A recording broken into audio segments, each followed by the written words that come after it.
Good morning. Before I go any further, can you hear me in the back of the room? Little louder. Is this better? Okay. So good morning. I'm Tamar Grainer. This session is the why and how of test data. One more thing for folks here in the room. Please make sure your laptops and cell phones and anything else you have that makes noise is silenced. Okay. So I've been doing this for a really long time. Started out with Fox Base Plus and have been working in all the Fox products since. I've done a lot of writing and speaking, worked on some books. I'm one of the organizers of this conference. Work-wise, I often work with other developers, so I'm always interested in hearing if you have something interesting for me. So here's the plan for today's session. We'll start by talking about why we want test data. Then we'll talk about what is test data, good test data look like. Then the ways we can get it. And then we'll actually take a look at some things that will let us get test data.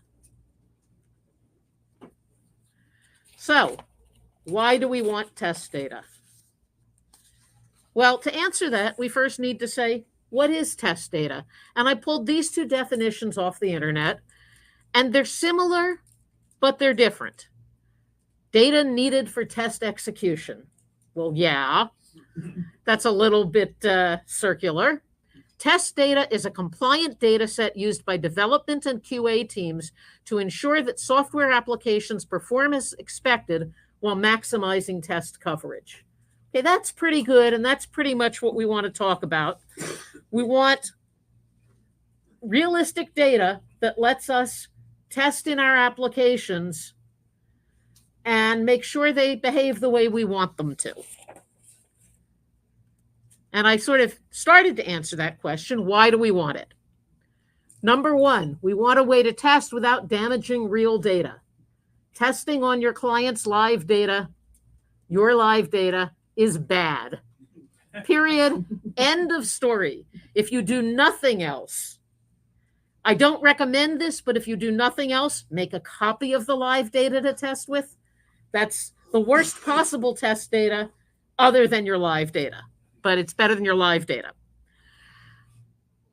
You can test without a loss of privacy to those people who or organizations whose data is in the database. We have in the US HIPAA laws. Europe has pretty strict privacy laws, and testing on even a copy of live data in Europe, I imagine, is mostly simply prohibited. We have what they call personally identifying information, names, addresses, phone numbers, social security numbers, other kinds of identifying numbers. Depending on what your application is about, you might have health information in it. You might have salary information. That stuff just shouldn't be exposed to the people who aren't supposed to see it. A good test data set lets you test many different situations.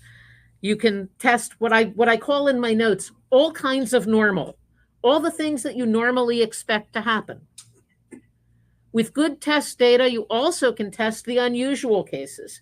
Maybe you have a 25-character field for family name.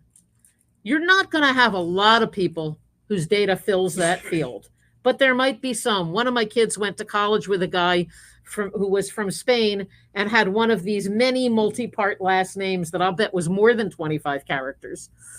And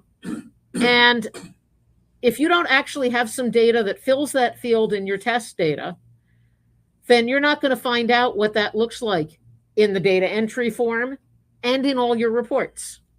So good test data is going to test the unusual cases. Test data is going to let you stress test. I have a bad habit. When I start testing something, I've written a form and I start to test it. And the first thing I put in is John Smith, 1234 North Main Street, right? And that's fine for an initial test. But if I only test with the 3 or 4 records that I type, I'm not going to find out what happens when my application has as many records as my client expects. You need to make sure you have data in quantity. The last 2 items here are not so much about testing up front, but about dealing with problems as they occur.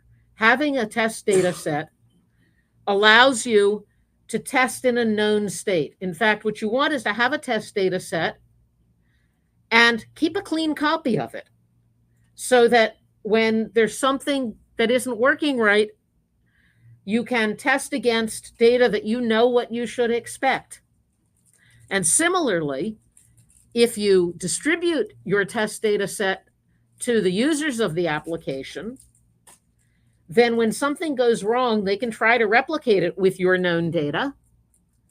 And if they can replicate with your known data, you should be able to replicate, and that makes bug fixing so much easier.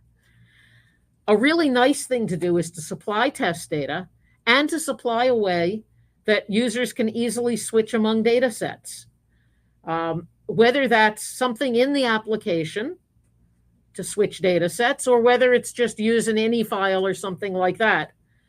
But by doing that, you make it really easy for your customers, your users, to train other people rather than having them train on live data, and to report bugs in a way that makes it easy for you to replicate them and fix them. Okay. Any questions about why we want test data? And by the way, as we do this, folks in the room, if I fail to repeat your questions or comments, remind me so that the folks online can hear them. Okay, no questions to that point. All right. So what does test data look like? It wants to be realistic and it wants to be extreme. By realistic, we mean it should have values that make sense in the context of the application. It should have appropriate duplication. We've probably all hand entered a few records and then used copy to get to some volume of records. But that's not very realistic. Some duplication is likely in some tables. In some tables, duplicate records are really unlikely. So we want to make sure that we have appropriate duplication, but not the old write 5 records, copy 2, copy 2, copy 2 system.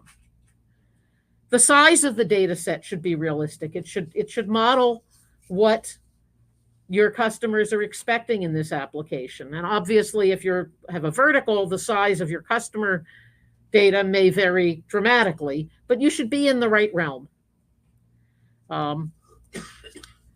The order of the data. This one's kind of interesting, and I can't say that the solutions that I'm showing do a great job of that. There are some tables in a database where you really don't expect the data to have any natural order. The customer table is just going to be the order that the customers get added. You wouldn't expect it to be alphabetical. The orders table, though, the order headers, are probably going to be in order, number, order. And ideally, you would like your test data to reflect that. Okay, so by extreme, I mean we want to be able to do all that stress testing and checking the unusual cases. So you want to maybe have a quantity that is at the high end of what's expected. And I talked a little about range of values already. You want the 2-letter surname and you want the 25-letter character surname and everything in between. So you want to really hit that whole range. You want to make sure that maximum values, acceptable values work, and minimum acceptable values work. Most of us actually do test the stuff we write with no data, or often do. But you do want to make sure that happens, not as part of your test data set. But what happens when the application has just been installed and all the tables or most of the tables are empty? Is it going to work? Okay.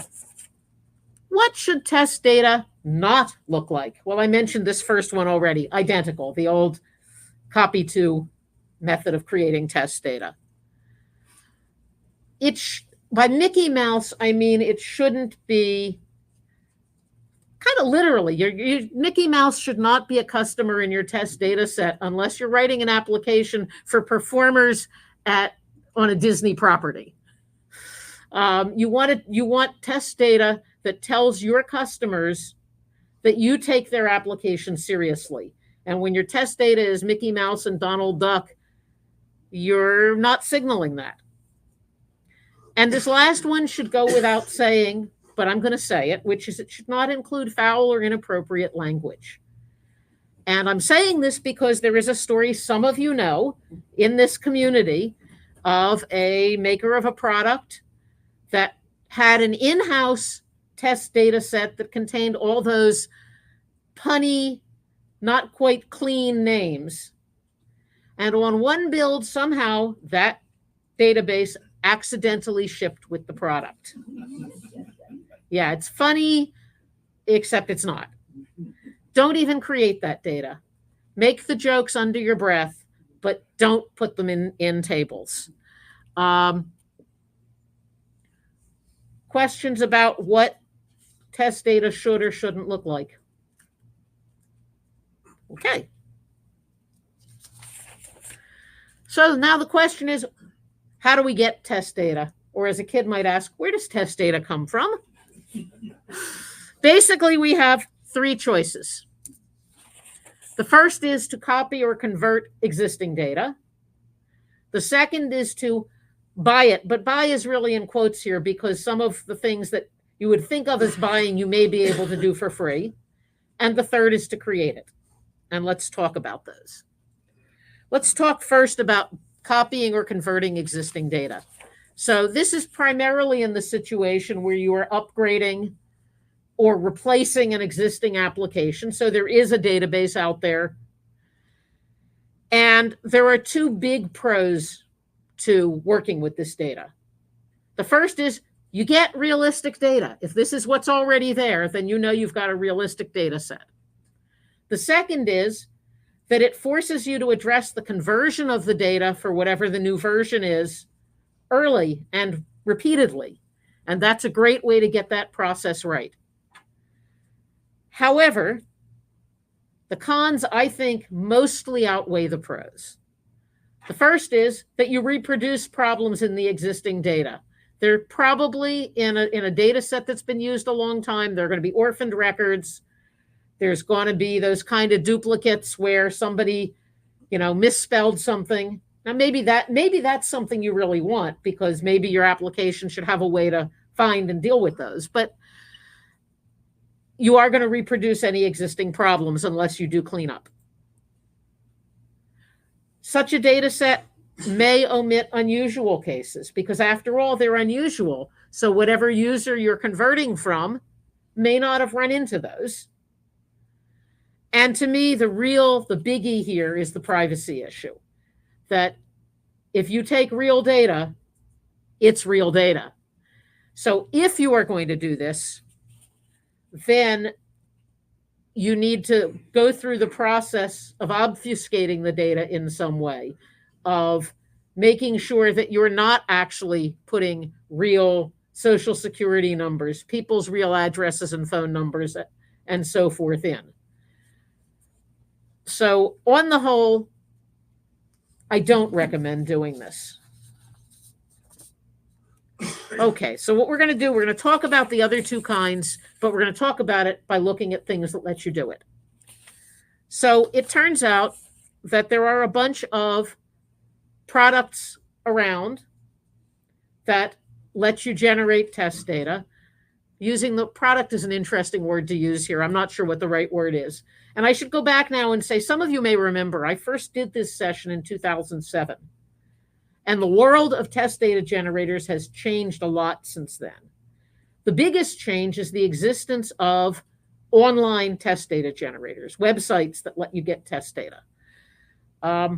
So what we're going to do now is we're going to see one of those. We're going to look at one of the products that I showed in 2007 and that's still on the market.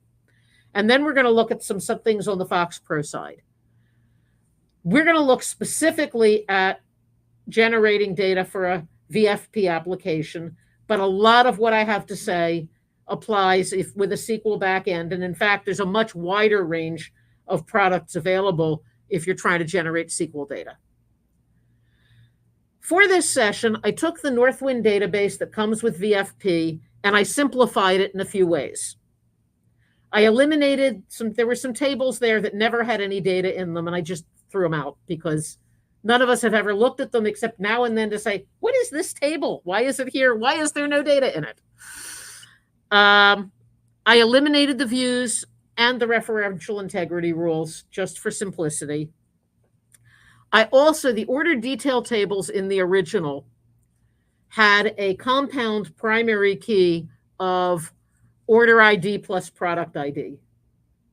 I eliminated that and replaced it with an auto-incrementing integer, because I don't think primary keys should ever be compound keys. That's the biggest reason. Also, having that as a compound key made the generation a lot harder and I don't see why an order couldn't have 2 lines for the same product. So that was what I did. Patrick? Yeah, I had a question. You said that with the primary key and you changed it, but I didn't understand what you said. Oh, the question was, what did I say about the primary key? So the order details table in Northwind as it comes with VFP is a compound key of order ID plus product ID. I got rid of that key and instead I created an order detail ID that is an auto-incrementing integer. Like almost all the other tables. Customers also has an unusual ID. It's not an auto-incrementing primary key. It's a 5-character field that in the Northwind data is loosely based on the name of the company. And I left that because it let me show some interesting issues around that. Thank you. Okay, so that's the... Yes, Pavel. If you need to simulate end-to-end relation, then the compound key is maybe the best one. So Pavel says if you need to simulate an end-to-end relation, then maybe a compound key is... You know what? We can argue about that at some point. It's not really relevant to this session. So I'm going to hold off. Feel free to hit me up later and we can talk about it. Okay. All right. So the first 2 things we're going to talk about, the first 2 products, are in the buying test data category. There turn out to be a whole lot of websites that let you generate test data. I went and tested, 4 or 5 of them. And most of them really I didn't feel met the needs for this session because most of them were really focused on generating 1 table. And that for the sort of online things you might do with them, it made sense. But for what we need, it didn't make sense. Mockaroo, however, had a way to generate a whole database, although it's for a really large database, it might be a little tedious. Also, a number of the online ones were really focused on generating data for particular engines or to work with particular languages. So Mockaroo is free up to 1,000 records per table, which was sufficient for my needs for this session. For $60 a year, you can generate up to 100,000 records per table, which should pretty much be anything that that almost anybody in this room or on our stream needs. And there are higher pricing levels available. There are also some capabilities I'm not going to talk about because while they may be important for other kinds of test data generation, they weren't relevant for us. So Mockaroo is designed around a single table at a time, but you can put those, what they call schemas, the design of test data for a table is a schema, and you can put those into a project and group them together and work with them. So let's go over to here, but not that one, that one. Come on. So this is the Mockaroo page. Actually, we're on the home page. I'm going to go into the project that I created, Northwind Simplified. And what I have here is for each table, there are 7 of them, I have a schema and a data set. We're going to look today mostly at just a couple of these tables. So we can look at the same thing for each of the things we look at. We're going to look at suppliers because it's a nice example. And so the first column is the field name, and I entered those to match what's in the actual suppliers table in Northwind. And then in the second column, we specify the data type. But data type here, and actually in a lot of what we're looking at, isn't just the set of types we're used to of character, integer, numeric, Boolean, logical. It's a much more nuanced thing. So for example, for the contact title, I have specified a job title. And if I click on this dialog opens up. And here it's showing me the 175 different data types that Makaru knows about. And I can, to narrow that down, I can type in here. So if I type JO, I get right to job title. It shows me examples and I could choose it. The other thing I can do, is I can come over here. Oh, I need to delete that. I can come over here and I can go into different categories. So for example, we're not going to change this for this, but for location, city, country, country code, latitude, longitude, and so on. Lots of different kinds of information. So 175 is a pretty good number to work with. I was able to find most of what I needed for Northwind in there. The other thing you can do is, having chosen a type, you can do something with it. I made the decision that I wanted 10% of these supplier records to not have a contact, the contact not to be specified. So I set the blank for the contact name field to 10%. But I then really wanted, if there's no contact name, there shouldn't be a contact title. It should be blank as well. And clicking the sigma opens a little dialog that lets me enter a formula. This is in Ruby syntax, which I didn't know, and I had to futz around a little to get it right. But over here on the side, there's a lot of information to help you do this. I'm just gonna scroll to show there's a lot there. And what I ended up writing was, if the field contact name is nil, that is null, nil is apparently the Ruby term for that, then set this field to nil. Otherwise, put in whatever was generated for this field. This field function is because I had used mixed case names, and apparently Ruby likes field names to be lowercase. So if I had lowercase, I wouldn't need the field function there. So as I say, it took me a little bit of effort, but not a whole lot to figure out what code I needed to write there. Okay, so let's take a quick look at what we get for this table. I'm going to preview the kind of data it generates. I had it, we'll talk about this in a minute, I had it generate IDs. I specified them as numbers in sequence, company name, a contact title, and so on. We can see, and if I remember correctly, the city, country, and postcode are matched up, and maybe the region as well, that in their data, when you put those in, they do match them, which is not true of all of these products.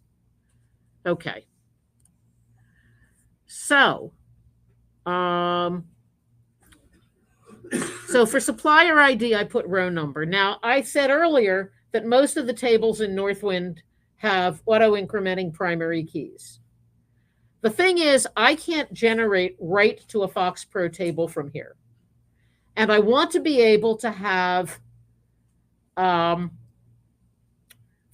populate foreign keys. So I ended up going ahead and letting it generate these. And then we'll see in a few minutes, I have some code on the FoxPro side to do the import that allows me to deal with the fact that they're auto-incrementing and that we shouldn't be specifying them. So let's first just take a look at the schema for product, because I just want to show, here's where we have the supplier ID. We say it's a data set column from the suppliers table the supplier ID, and make it random. And there are a number of these in here. Okay, so, and I guess I should quickly show you what I ended up doing here was I generated CSV files for each schema and then downloaded those to import into VFP. I chose CSV because FoxPro handles them easily. There are other choices. So if we take a look at the data set we have for products, we see we have a data set that looks, yeah. By the way, I don't think I ended up generating the quantity per unit in any of the products I worked for, because that's the one that says, it's 24 packets or 24 boxes of 32 packets or whatever. And that was hard data to generate. So this is what this looks like. And if you just click the CSV file name, it downloads. So you do have to touch them one by one to do that. So let's go take a look at what I did on the FoxPro side to bring this data in.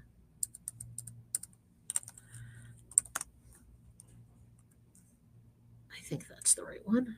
Okay, so what I did was open the database, and then for all the tables that have auto-incrementing integer primary keys, I went in and changed them and turned that off. And I removed the corresponding tag. Then one by one, I created a cursor to keep track of what's the last key I'm using. And then one by one, I appended from the CSV.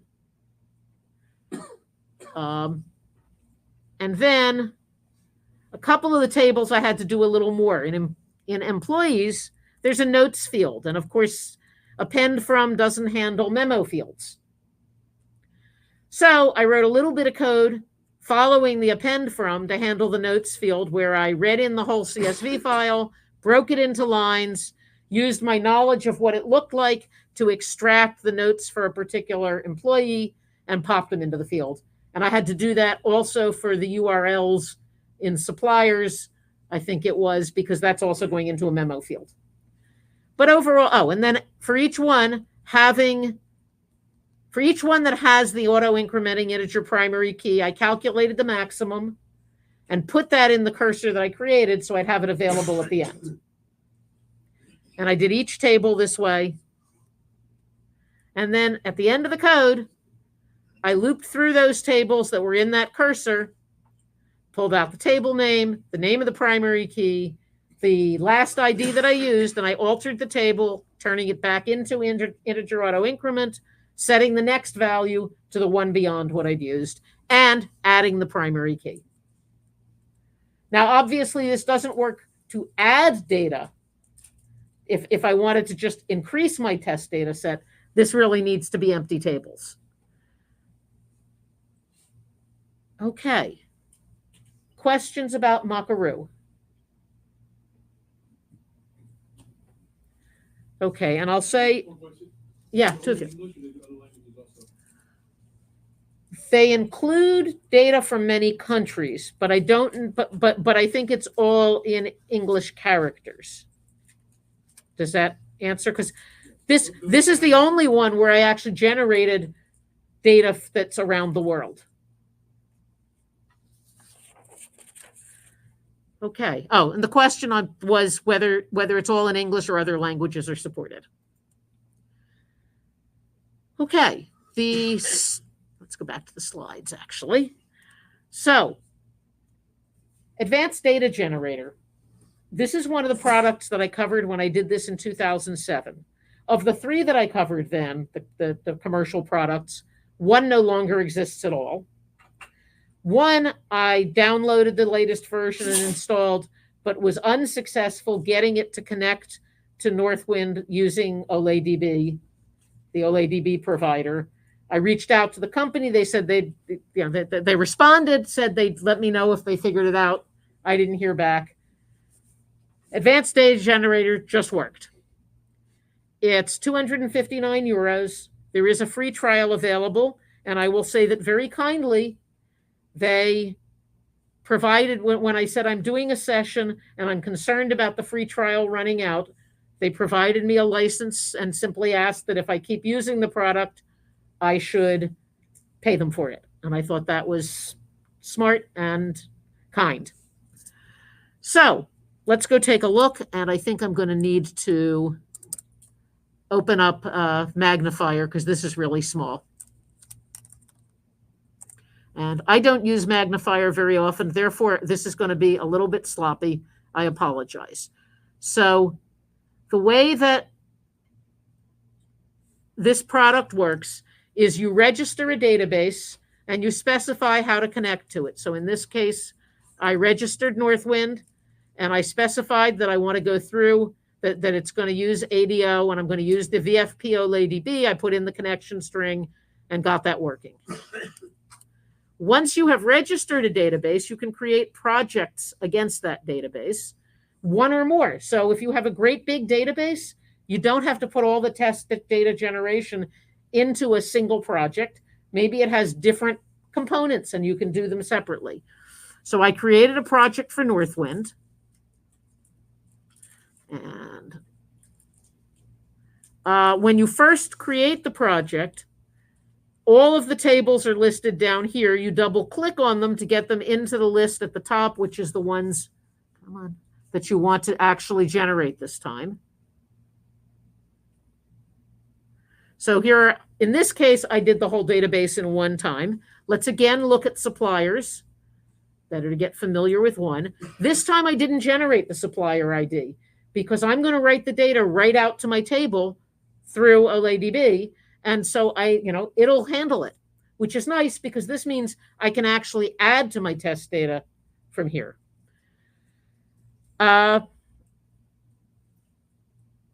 For company name, I have to move. Oh, that's going to be tricky. Yeah, how do I get there? Come back over here. Yeah, maybe. Okay, so when you specify, go to a table, you can specify whether to empty it before generating, which I did for my testing, and how many rows. And then that was not what I meant to do. Let me get out of Magnifier, get to where I want to be, and then come back. I think that's going to be easier. So we want to look at this section down here. Come on, unconnect. Okay, let's see if I can do this now.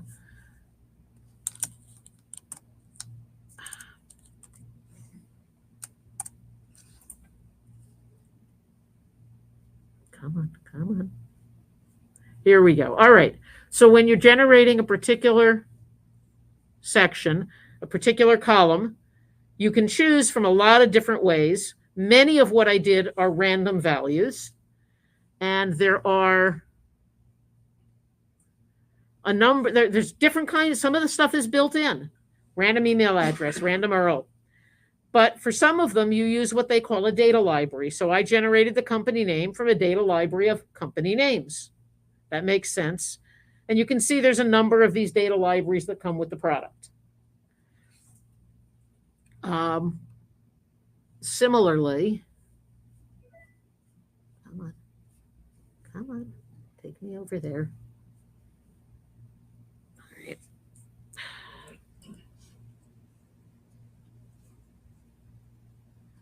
All right. For city, I generated from, and you can see data. And yes, I know there's supposed to be a hotkey to get me to Magnifier, but it hasn't been working for me.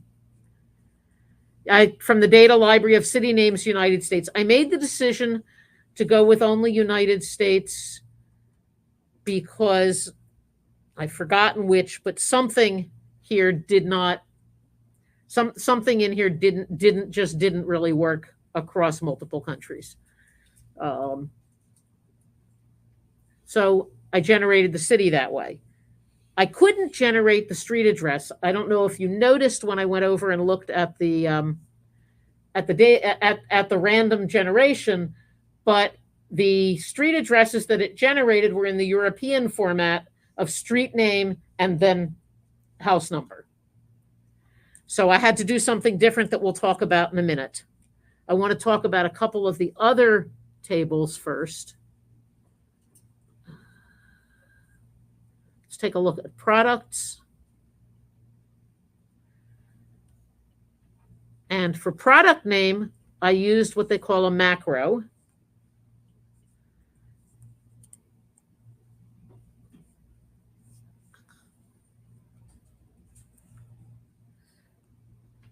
And let's see if I can get back in magnifier and be in the right place.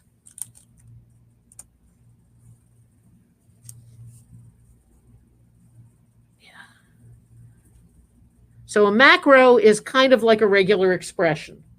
This one says have a capital letter and then somewhere between 3 and 7 more letters to build a name, which isn't a wonderful product name. If you were really generating test data, you'd probably want to do more than that. But when you click on that, it does give you this thing for building what your macro looks like. This was one of the more challenging things, figuring out how to do this. And I fiddled quite a bit to get something that worked, that I thought worked well enough. Okay. And of course, there is a way to specify foreign keys. So we have the supplier ID here, and you see it's a referential link to suppliers.supplier ID. When you know you have these, you do need to make sure the tables are in the list in the right order. So I had to have done suppliers before I could do products. And, I had to have everything else except order details before I did orders, so I could put a customer ID and an employee ID and a product ID and a shipper ID. But that makes sense. In orders, I want to take a look at what we do with dates, because they're kind of cool in this product. And dates are interesting here. So the order table has 3 dates in it: the order date, the required date, and the ship date. So for order date, I specified a random value, and I picked I arbitrarily said this company started 1/1 of 90. So I said between 1/1 of 90 and today for the order date. I probably should have done something a little more sequential, because after all, I said that's a table that ought to be ordered. But what I did for required date and ship date, I think is kind of cool. So let's see if we can get over there. So value based on another column or parameter. And what I said was base it on order date and then add between 0 and 30 days for the required date. So rather than just generating that, you ordered it today and you want it in a week, I was able to mix them up, which I think is kind of neat. And I did a similar thing for the ship date. Okay, I think I have to get out of here. So I mentioned that I had to do something special to get US street addresses. What I had to do was build what Advanced Data Generator calls a template, which is simply a specification for how to build a field. And a bunch of them come built in. Be careful, because you can delete the built-in ones from this dialog. Guess how I found that out? But you can add your own. And so I added US street address. And I used that macro capability to specify that it was between 1 and 4 digits. And here in this specification means a digit. So a string of 1 to 4 digits, 5 is probably more realistic for the US. Then a space, and then the curly braces 2001 means the value from the data library whose number is 2001, which is US street names. And if I opened this up, you know what? I should open that up, because you should see that it's a data library value. And if we come down here, we can see it is street names, United States. Okay. So I was able to do a lot here. I wasn't there were some Some things that were challenging, I write about that in the paper, but let's go ahead and take a look at the data I generated, which we'll go look at in FoxPro because that's where I put it.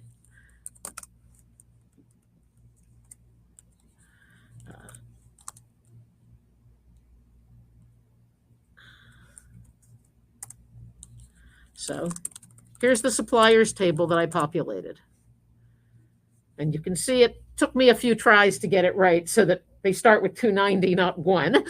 But company name, contact title, street address, the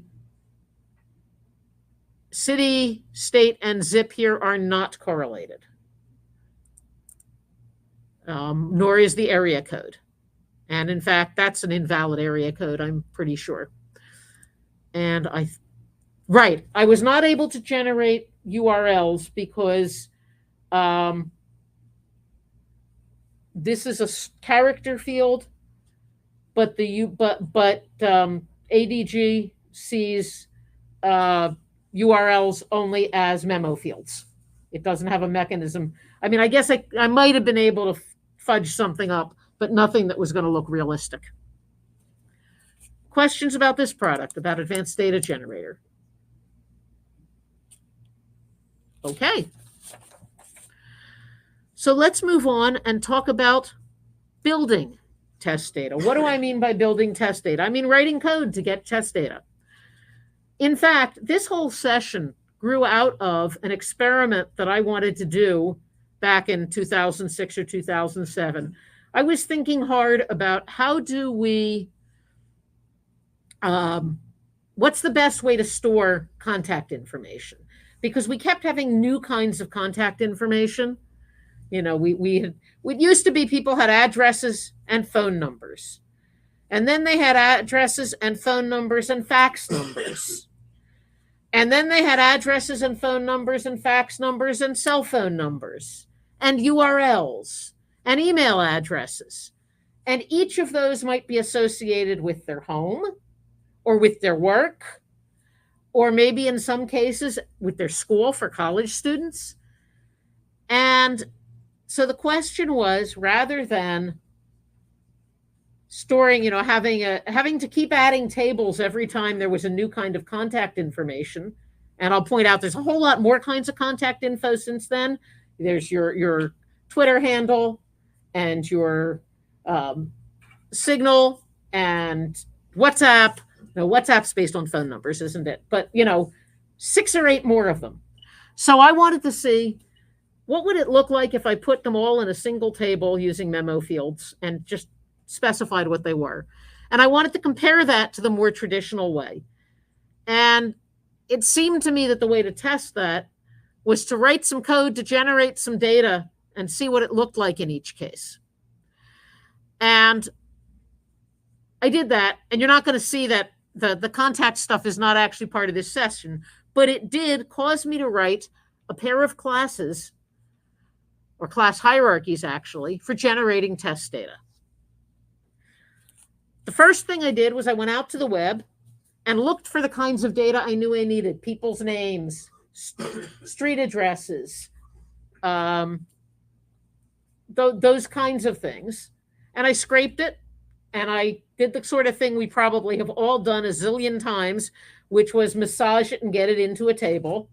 Can't tell you how often I've taken data scraped from the web and messed with it to get what somebody needed.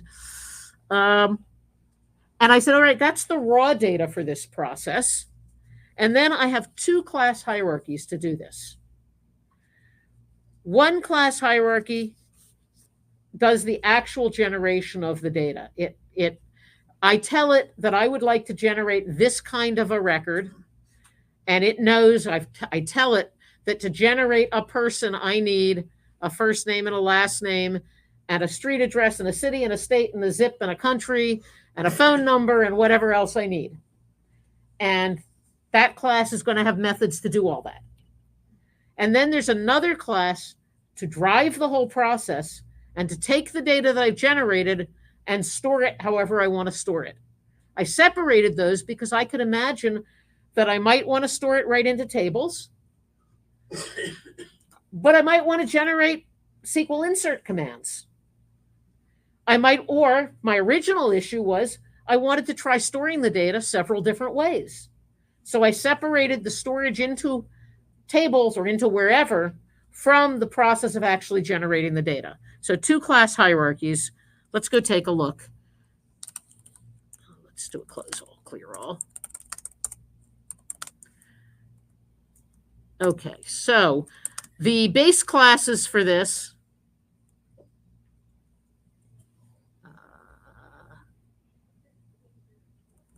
is that this one? Let's see if that's the right one. Yep, is all in one PRG called Make Data V2. As you can imagine, it was preceded by one called Make Data. And we're going to look, a number of these are abstract, a number of the methods here.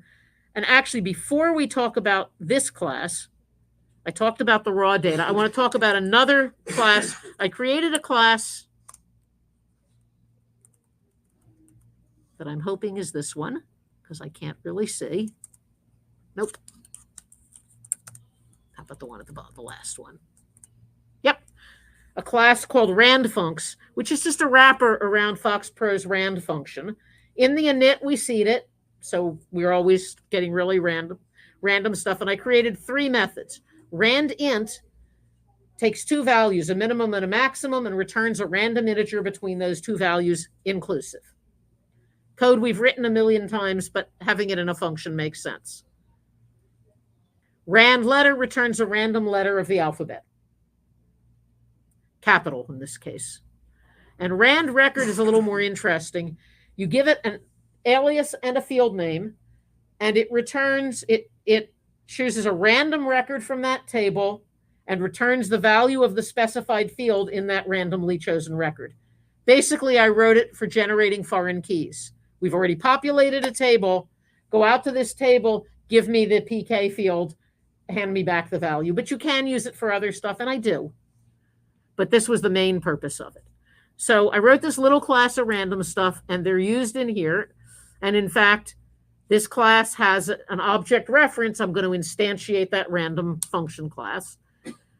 It also has properties to hold the name of the actual generating class, the instance of the second of the hierarchy of the classes, rather, and an object reference once I instantiate.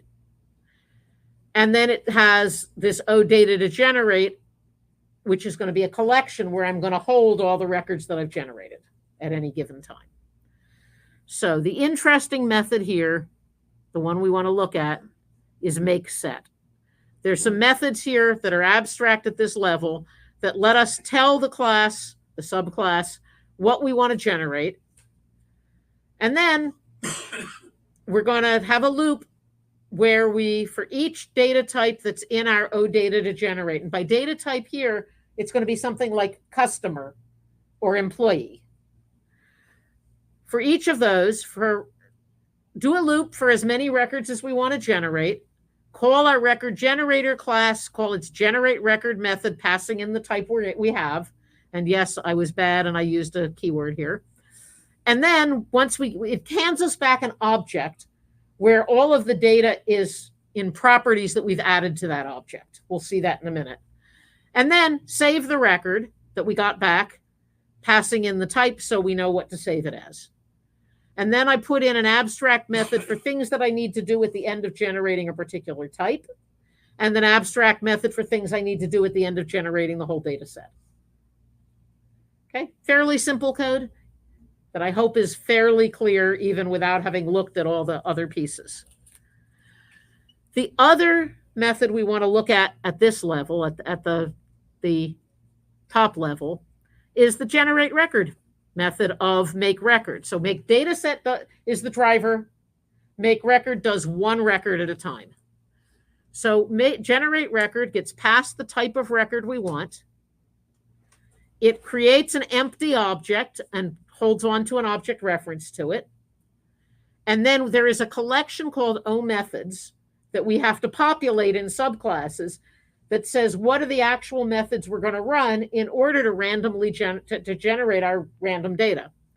So We loop through all of the methods in that collection, and if its group is the type we're trying to generate, then we build a call to the method. And I don't know why I didn't put the parentheses on the end, but it works this way. I build the method call and I call the method. And the methods themselves are going to generate the data and attach it to our empty record object. And then we return that generated record. So again, pretty simple code at this level. When I wrote this way back when, the first thing I did was use it to generate people. That was part of the experiment I was doing. And the code for that is in the downloads for this session, but I'm not going to show it. When I presented this in 2007, the example I presented was a school, like a college or a private school, and I generated students and instructors and courses and when did the courses meet and those sorts of things. Again, I've included it in the downloads, didn't write about it, not talking about it today because I thought the Northwind example was just easier to work with, more familiar to everybody. So if I've done this right, that one is, yes. So I have a program called Make Northwind. And we're going to look at the record generator first. Actually, if I have this, I ought to use it. So Make Northwind is a subclass of Make Record. And up at the top, I have a ton of properties that specify things. Like when I generate URLs, the domain portion, it's going to be no more than 3 words. We're just going to glue words together to generate those. That when we generate birth dates, the earliest should be January 1, 1954. We're thinking this is for employees, so we're thinking about who's still working. And I know, no offense to anybody in the room, and the youngest is going to be at least 18. So 18 times 12 months before today. When did the company start? 1/1/2000. How many digits in a house number between 1 and 5? And just there's a whole ton of these in here that specify what are our parameters for this generation. What we have also then is a set methods method. This is where we say, what do we need to do in order to generate a particular kind of record? So for customers, well, first of all, add method is a method that adds a method to the collection of methods. I'm sorry about the repeated terms, but all it does is create a little object and stick this information in it. And why don't we actually look at suppliers, since that's the example we've been looking at. Where did it go?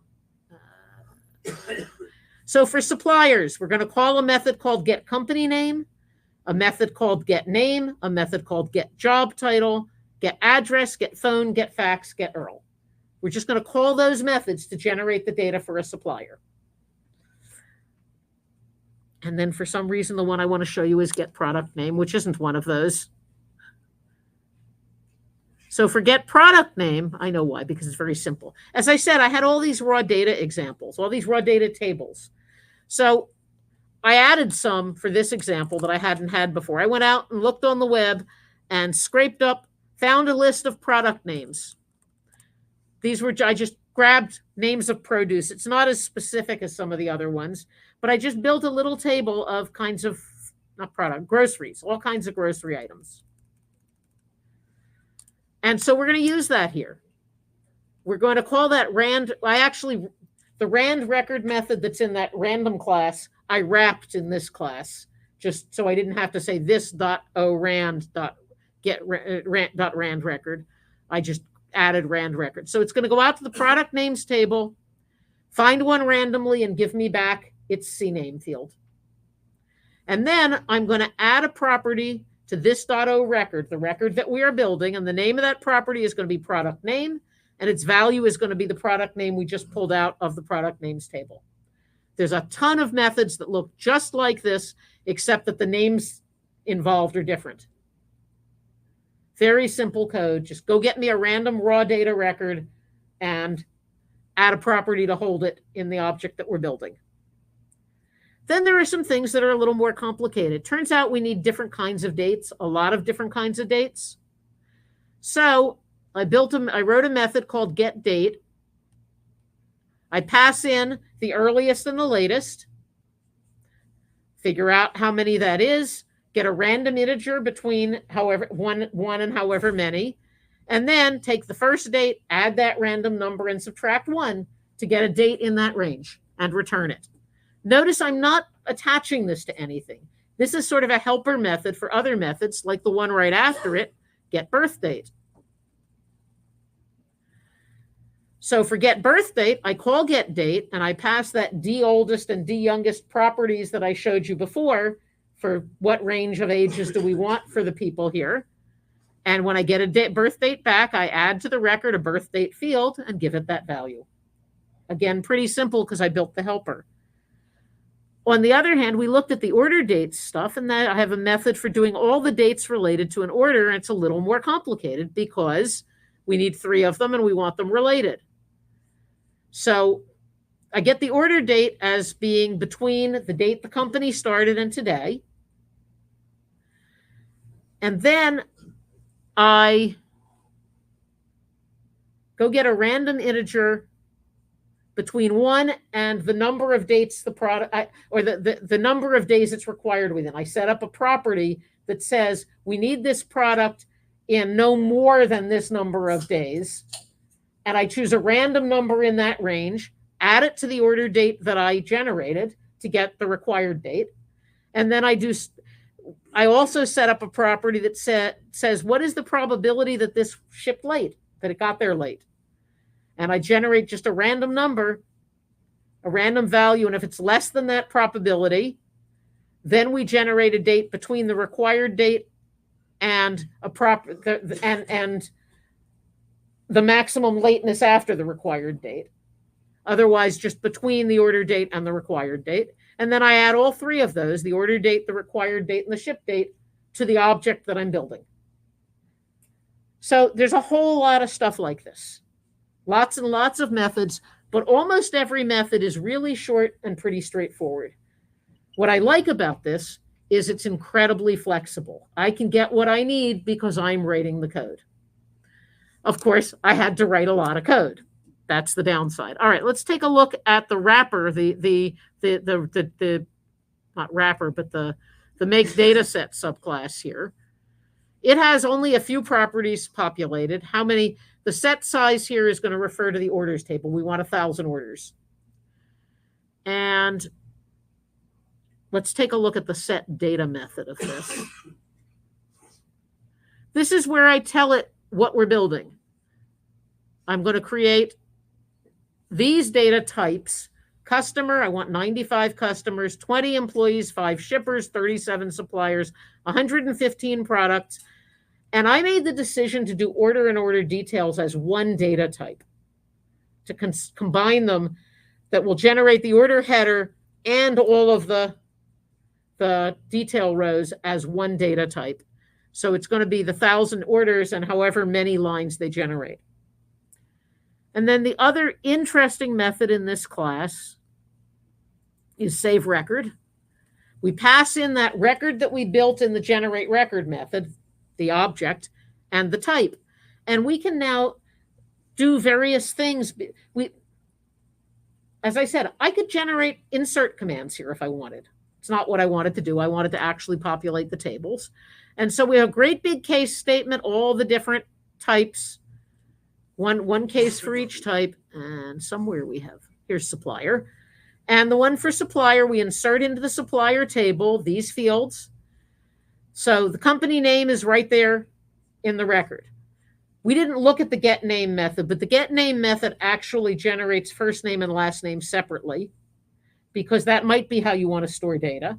In this case, it's stored together. So I just did a little string manipulation to generate the full name. Store the job title. For addresses, the get address method actually, it generates the address as an object that it then adds that whole object to our record. And the object has street, city, state, zip, and so forth. So I pull those out and store them individually. This one is a little interesting. The get phone method generates the area code, the number, and the extension, if there is one, separately, because sometimes we want to store them separately. So in this database, they're stored, we don't have extensions, and we're storing them combined. So phone obj to number, you'd hand it that object for the phone number, and it builds the,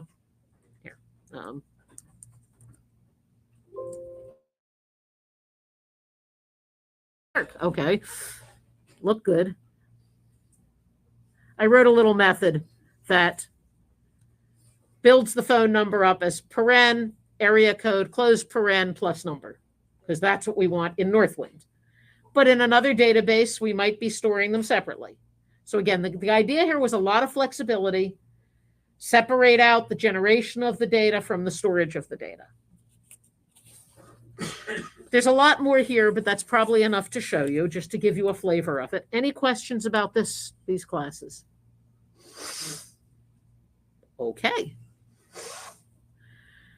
Finally, there's a VFPX project that I was not familiar with. Thanks, Doug, for telling me about it. It's called FoxFaker, and it was really designed for generating data for unit testing. Apparently, there is out there in the unit testing world this idea of fakers that let you get data to test with. And this was created by Erwin Rodriguez. And we'll take a look at no, not that. That one. This is the GitHub page, but it's available through VFPX. This is not in Thor, though. So in order to use it, you need to come over to its page and download it in some way. I just downloaded the zip and unzipped it in a folder where I could use it. And it's pretty nice. Let's take a look at, let's close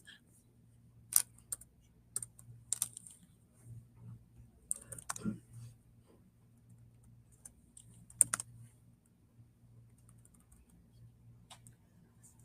Is that the right one? No, that's mine. Oh, yeah. Oh, but that's what I want. Okay. Let's go to the top.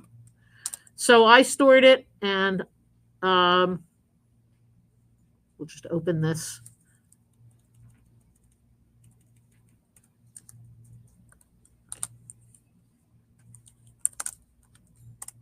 So this is FoxFaker. It's a class. There's a lot of code, and we're not really going to look at the code because we don't need to. What we need to look at and notice is there's all these methods with fake, whose names begin fake. Those are all the things you can generate. It appears from the documentation that it actually will notice your language settings and generate data that's relevant to your language settings. I didn't have a good way to test that, but that was my understanding from the documentation. To use this, you need to set path to wherever you have it stored. This is an error in the documentation. The documentation says you need set procedure. You don't need set procedure, you need set path.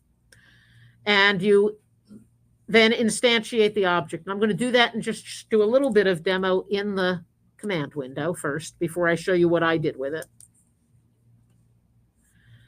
So I can now go ofaker.fake city, for example. And let's clear the screen. And let's, oh yeah, the question mark would be good, wouldn't it? Let's try that again. So we get Darrienberg, and if I do it again, I will get something different. Damorhaven, those definitely sound fake to me. And let's just randomly go down here and pick something. Fake first name male. Louisa, that's not very good. Let's try another one. Carlo, that's a little better. Maybe Louisa in some language that's not English is male rather than. Anyway, so there's all these methods. So while this was really meant for unit testing, there's nothing to stop us from using it in loops to generate test data. And that's what I did. So here's the section for suppliers. We specify the fields: fake company, fake name, fake job title, fake street address, fake city, fake state.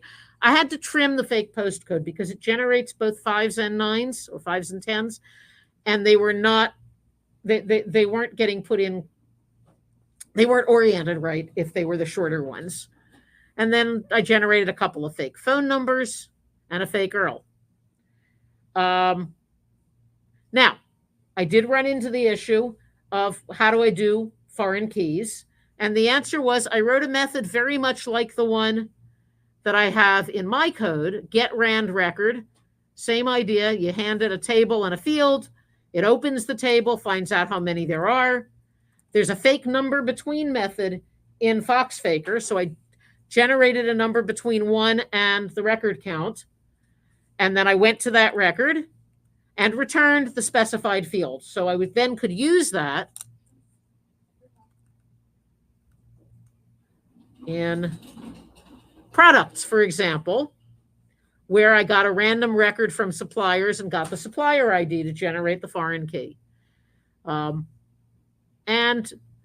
there were some other, I used fake number between quite a lot. So I wanted the price of the object. I wanted to be between, well, probably shouldn't have been 0, but I did 0 and 19.99. So I generated the dollars as a number between 0 and 19. The cents is a number between 0 and 99. Divided that by 100, add the two together, and you get something between 0 and 19.99, and so forth. So I was able to do quite a lot with this. I was pretty impressed with it. Don't know. Yeah, I think that, I don't think there was anything else here I wanted to show you. Oh, actually, yeah, the name of the product, I picked a number between 1 and 3. And then for the product name, there's a fake words method. You tell it how many words. So I generated between 1 and 3 words as the product name. And so we could go ahead and... Could you repeat how you got the 4 keys in there? Yes. So I wrote, sorry, I'm on the wrong code. Let's try that again.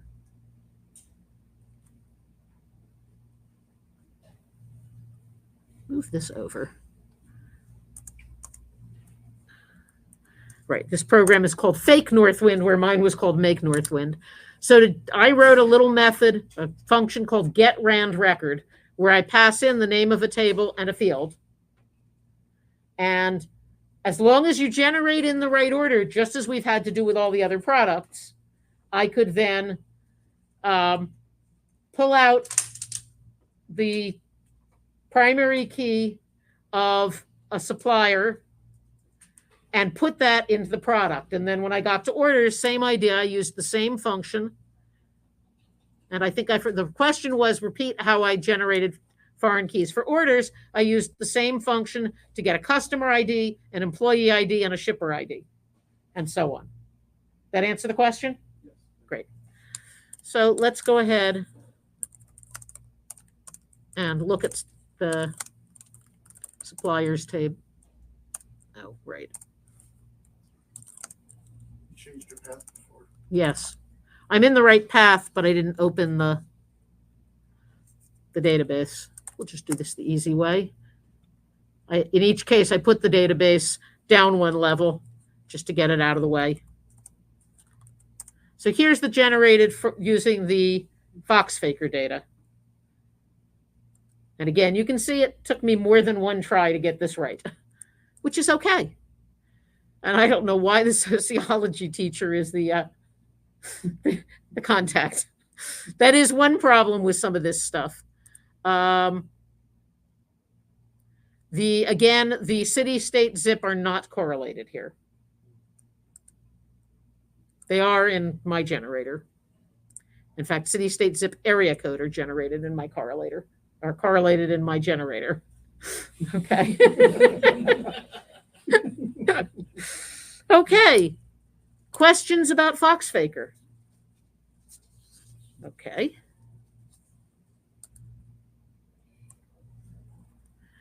All right. So what did we learn today? That having test data lets you test in a known state, test with a realistic volume of data, test without risking live data, and without risking privacy of those in the data, and that there are a bunch of ways out there to create or get test data without having to sit down and think it up yourself. Any final questions? Yes, Pavel. Does any of these products support, let's say, to generate realistic family trees, like parents with children having the same last name, the DOB of children with less than DOB of parents? You can definitely do that with my code, because you'd have to write the code to do it that way, but it's definitely feasible. And I think with FoxFaker, you also could definitely do that by writing the code the way you want that to be. I think you could do it with Advanced Data Generator by using some of it's based on another field kind of capability.